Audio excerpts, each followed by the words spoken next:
Gold trusted gold buyers తాకట్టులో ఉన్న బంగారాన్ని విడిపించి ఈ రోజు ఉన్న మార్కెట్ ధరకే కొనబడును. మరిన్ని వివరాలకు సంప్రదించండి 7771077720.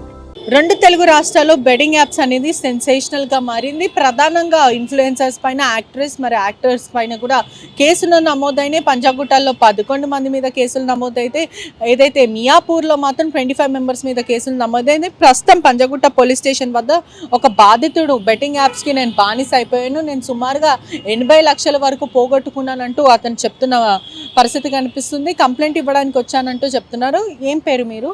బెట్టింగ్ యాప్లో ఎలా కోల్పోయారు? నా పేరు శ్రీరామ్ బాబు అండి, మాది నెల్లూరు జిల్లా. నేను ఒక షో ద్వారా ఒక యాప్ని చూశాను. ఆ యాప్ డౌన్లోడ్ చేసుకుని ఆ బెట్టింగ్ ఆడాను మేడం. 2 years నుంచి ఆడుతూ ఉన్నాను. వస్తున్నాయి పోతున్నాయి. ఇప్పటి వరకు ఒక 80 లక్షల వరకు పోయాను మేడం. అంటే మీరు ఎక్కడ, ఏ ఊరు మీది, ఏం పని చేస్తారు? మాది నెల్లూరు జిల్లా ఏఎస్పేట మండలం కావలాడవల్లి విలేజ్ మేడం. నేను 2019 ముందు డైలీ లేబర్గా ముఠాన్ని తీసి జామాయిలు కరగొట్టించే ముఠా మేస్త్రిగా పనిచేస్తాను మేడం. తర్వాత 2019లో ఒక టెంట్ హౌస్ అనే వ్యాపారం పెట్టుకున్నాం. లైటింగ్ టెంట్ హౌస్ వ్యాపారం పెట్టుకున్నాం. నేను పెట్టిన తర్వాత 2 ఏళ్ళు కరోనా మేడం. కరోనాలో వ్యాపారం బాగా దెబ్బతినింది. ఆరోగ్యం బాగాలేక కొంచెం ఖర్చు అయిపోయాయి, డబ్బులు బాగా మేడం. ఒక 15 లక్షలు అప్పు అయిపోయాను మేడం అప్పటికి. తర్వాత మళ్ళీ కరోనా దాటిన తర్వాత మళ్ళీ ముఠాగా తీసుకెళ్ళి పని చేసుకుంటూ ఉన్నాను మేడం. ఈ లోపల ఒక షో ద్వారా యాప్ అనేది పరిచయం అయింది. Unstoppable show madam. అన్స్టాపుల్ షోలో బాలకృష్ణ యాంకర్గా ఉండే షోలో ప్రభాస్ సార్ గెస్ట్గా, గోపిచంద్ సార్ గెస్ట్గా వచ్చారు మేడం. దాంట్లో స్పాన్సర్లుగా స్ప్రైటు, రియల్మీ, ఈ ఫండబుల్8 అనే యాప్లు స్పాన్సర్షిప్ ఇచ్చారు మేడం. ఆ స్పాన్సర్షిప్ అది చూసి దాంట్లో ఫండబుల్8 యాప్ని ఏంటి అనేది డౌన్లోడ్ చేసుకున్నాను మేడం. డౌన్లోడ్ చేసుకున్నాక ఇట్లా గేమ్స్ ఆడాలనేటివి ఉన్నాయి మేడం.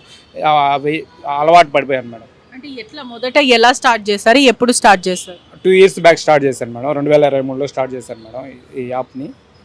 చేసినప్పుడు అదే కొంత అమౌంట్ పెడితే వస్తాయని యూట్యూబ్లో, ఫేస్బుక్లో ఇట్లాగే యాప్ ఫండబుల్8 యాప్ ప్రమోషన్స్ కూడా వచ్చాయి మేడం. యూట్యూబ్లో, ఫేస్బుక్లో వస్తూ ఉండేది. క్యాసినో ఉంటుంది, ఇంకోటి విమానం గేమ్ ఉంటుంది, అందరబహార్ ఉంటుంది, రకరకాల గేమ్స్ ఉంటాయి. ఆడండి, గెలుచుకోండి, గిఫ్ట్లు పట్టండి అనేది చూశాను మేడం. అలాగే బాలకృష్ణ సార్ కూడా ప్రభాస్ సార్కి ఒక గిఫ్ట్ ఇస్తూ, అదే ఫండబుల్8 బాక్స్ ఒకటి ఇస్తూ, దీంట్లో ఫండబుల్8 గేమ్స్ ఉంటాయి, ఆడండి, గిఫ్ట్లు కొట్టండి అని చెప్పి ప్రభాస్ సార్కి, గోపిచంద్ ఒక గిఫ్ట్ ఇస్తారు సార్ మేడం. సరే అది ఏదో గిఫ్ట్లు వస్తాయి, ఏదో డబ్బులు వస్తాయని ఆశతో గేమ్ డౌన్లోడ్ చేసుకుని ఆడాను మేడం. నేను ఆడితే ముందు 10,000 పెట్టా, 18,000 వరకు వచ్చి అలా 1.5 నెలలో 3 లక్షల వరకు మనకి మనీ వచ్చాయి మేడం, ఎర్న్ అయినాయి మేడం. తర్వాత పోతూ ఉన్నాయి, వస్తూ ఉన్నాయి. ఇట్లా ఈ 1.5 పోతూ వస్తూనే 80 లక్షల వరకు అప్పులు పడిపోయాను మేడం. అంటే మీరు చెప్తున్న బట్టి అంటే 80 లక్షలు నిజంగా మీరు పెట్టున్నట్టు ఏదైనా ఆధారాలు ఏమైనా ఉన్నాయా? ఫోన్పే ట్రాన్సాక్షన్స్ మొత్తం 2 years ట్రాన్సాక్షన్స్ ఉన్నాయి మేడం. నాది నెల్లూరు జిల్లా కావలాడవల్లి. నాకు అప్పులు ఇచ్చిన వాళ్ళందరూ కావలాడవల్ల. ఒకసారి ఎవరైనా మీరు ఎంక్వైరీ చేసుకోవచ్చు మేడం. ఒకసారి ఎవరికైనా కాల్ చేయండి. అంటే పోలీసులు ఏం చెప్తున్నారు? ఇప్పుడు కేసు పెట్టడానికి వచ్చారు కదా, ఏం చెప్తున్నారు? పోలీస్ స్టేషన్కి వచ్చాను మేడం. కేసు పెట్టడానికి వస్తే నీ మీద కేసు కడతారు, నువ్వు కడితే అని ఒక సార్ చెప్పాడు.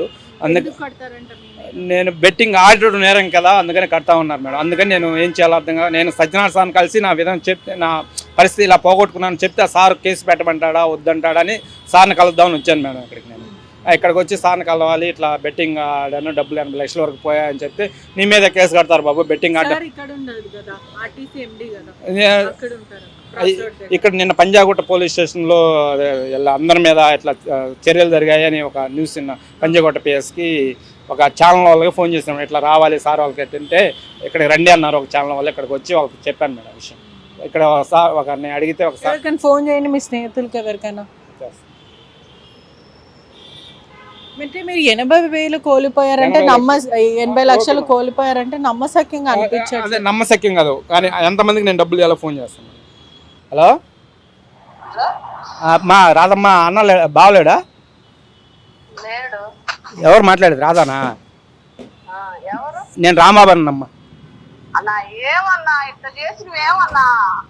మా డబ్బులు దొరకలేదమ్మా. అన్న చూడు, నీ పుణ్యం ఉంటుందన్నా. అల్లాడిపోతున్నా పిల్లోడు నుంచి ల్యాప్టాప్ ఏడ్చిపోయిందన్నా. అదేనమ్మా, అది నేను వేరే ఆ డబ్బులు కోసం తిరుగుతా ఉన్నమ్మా. సరే ఒక మాట అన్న చెప్దాం, తొందరలో ఇస్తానండి. బావతో మాట్లాడతా. బావతో ఏదో అరసాట్లో సరిపెట్టుకున్నావు అన్న. నీ పుణ్యం ఉంటుంది, నా డబ్బులు మాకు ఇస్తే మేమేమన్నా. అదే మీ డబ్బుల కోసమే తిరుగుతానే ఉన్నామ్మా. చేసేస్తా. బావతో మాట్లాడతా. మీకు ఎంతమ్మా అయ్యాల్సిందే అన్న? ఎంత నీది? ఎలా 2 లక్షలు అన్న అసలు. సరే మా బావ వచ్చి నాకు ఫోన్ చేయమ్మా. అన్న మాట్లాడన్నా. బావా అన్న ఏమన్నా ఇస్తా, ఒక నెల టైం అమ్మా, ఒక నెల టైం. ఏదో ఒకటి అదే మీరు చెప్పావా? చెప్పేది నువ్వు అడగతానే నేను ఇచ్చేదానికి ఏందన్నా ఇప్పుడు నువ్వు అడగతానే ఇచ్చేదానికి భలే చేసిన రాంబాబా. సరే ఏం చేద్దాం అబ్బా, చదువుకు నీకు ఇచ్చేటప్పుడు అసలు ఇచ్చేటప్పుడు ఏం మాట్లాడినా గుర్తుందా నీకు? ఒక నెల లోపల ఇస్తానని చెప్పి తీసుకున్నా బాబా. ఒక సంవత్సరం టైం పెట్టాను, ఒక నెలలో వడ్డీ ఇస్తాను, నెల వడ్డీ ఇస్తాను అని చెప్పి తీసుకున్నా. తీసుకున్నావు కదా, నా పరిస్థితి ఏంది నేను నీకు చెప్పినా, నా పిల్లడు చదువుకి నేను చెప్పినా. సరే సరే, నేను నీకు ఒక గంట చేస్తా ఉండి బాబా, నేను గంటకి చేస్తా. ఫోన్లో వచ్చా ఎంతమందికి ఇవ్వాలి డబ్బులు అలా? కనీసం ఒక 50 మందికి ఇవ్వాలి మేడం. ఏం చూసుకొని ఇచ్చారు వాళ్ళు మీకు డబ్బులు? నా వయసు 42 సంవత్సరాలమ్మా. నేను ఊళ్ళో పరపుతుందమ్మా నాకు. నేను ఎప్పుడు ఎవరి కాడ తీసుకున్నా అడిగిన టయానికి ఇచ్చేసేవాడిని. ఎప్పుడు ఎవరిని మోసం చేయలేదు. మా పల్లెటూరులో ఎప్పుడు లేదు. నేను దీనికి బానిసై అప్పులయ్యాను, కానీ అంతకుముందు ఎప్పుడు నా చేతి కూడా అందరికి డబ్బులు ఇస్తూ ఎవరికన్నా కావాలన్నా ఇచ్చేవాడిని. నేను ఎవరికన్నా టెంట్ హౌస్ ఉంది నాకు, అట్లా ఇస్తూ తెచ్చుకుంటూ ఉన్నా. దీనికి బానిస అయిపోయినాక అట్లా ఈ 1.5 సంవత్సరంలో జరిగింది ఇదంతా. అంతకుముందు ఎప్పుడు ఎవరికాటన్నా తీసుకున్నా కానీ అప్పటికప్పుడు ఇచ్చేసేవాడిని. ప్రామిసరీ నోట్ లేకుండా కూడా ₹1,00,000 డబ్బులు కావాలని ఇచ్చేవాళ్ళు. 2 పిల్లలు. మరి ఇప్పుడు ఎలా పోషిస్తున్నారు వీళ్ళని? వాళ్ళకి నేను ఏదో ఒక పని చేసి పిల్లలకి, భార్య పిల్లలకి పంపిస్తూ ఉన్నా. మా అత్తగారు ఎలా తీరుస్తారు? అదే ఆలోచిస్తా ఉన్నా, ఏదో ఒకటి చేసి నష్టపోయాము, ఒక చనిపోదామని ప్రయత్నించా. అందరిలాగే నేను ఆలోచించి చేద్దాం. అది సమస్య కాదు కదా, అంటే అదొక పరిష్కారం కాదు కదా. పరిష్కారం కాదనే ఆగున్నామ్మా. ఏదో ఒకటి సంపాదిద్దాము. ఆస్తులు ఉన్నాయి ఏమన్నా? ఏం లేవమ్మా. మరి ఏ విధంగా అంత వరకు ఎందుకు వెళ్ళాల్సి వచ్చింది? మీరు ఆ ఎక్స్టెండ్ వరకు ఎందుకు వెళ్ళాల్సి వచ్చింది? తెలియకుండా వెళ్ళిపోతామమ్మా. ఒక్కసారి ఆడిన వాళ్ళు, ఇప్పుడు చనిపోయిన వాళ్ళంతా ఒక చిన్ననాటి వ్యసనం కదా. నాకైతే 42 సంవత్సరాల ముందు అలవాటు లేదు, గుట్కా, పాను ఏ అలవాటు లేదు, సిగరెట్ ఏ అలవాటు లేదు. కానీ దీనికి ఒక షో ద్వారా బానిస ఏదో ముందు మనకి వచ్చేటట్టు చేశారు కాబట్టి అటు రాను పోనుగా ఉండబట్టి ఒక నెలలో వస్తున్నా, ఒక నెలలో పోతున్నా. ఈ అప్పులు మాత్రం చూసుకోవట్లే, ఈ పెరిగిపోయినాయి అప్పులు.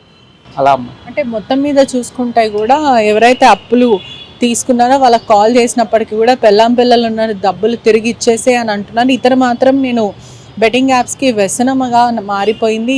దాదాపు 80 లక్షల వరకు నేను అప్పులు చేశాను, 50 మంది వరకు నేను డబ్బులు ఇవ్వాలి కానీ తప్పించుకొని పారిపోతున్నానంటూ ఇతను చెప్పుకుంటూ వస్తున్నారు. అది 80 లక్షల, 80,000, 8 లక్షల అనేది సమస్య కాదు, ఇక్కడ వ్యసనంగా మారిపోయింది. బెట్టింగ్ యాప్ అనేది ఇంటింటికి పాకిపోయింది.